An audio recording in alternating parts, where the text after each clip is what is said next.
Një 23 vjeçar ka mbetur i plagosur me thikë mbrëmjen e djeshme në Vlorë, pas një konflikti të ndodhur në fshatin Picar.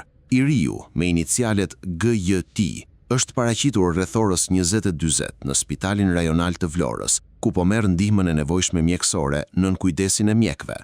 Ai është shoqëruar edhe nga policia. Sipas informacioneve paraprake, dyshohet se plagosja ka ndodhur pas një konflikti për motive të dobta me një 42 vjeçar, me inicialet VH, banues në fshatin Lubonj, i cili dyshohet ta ketë goditur me mjet prerës. Pas ngjarjes, autori është larguar nga vendi i ngjarjes dhe aktualisht vijon puna për kapjen e tij. Grupi hetimor, në bashkëpunim me policinë, po punon për zbardhjen e plotë të rrethanave, ndërsa pritet të merret edhe dëshmia e të plagosurit pasi gjendja e tij të stabilizohet.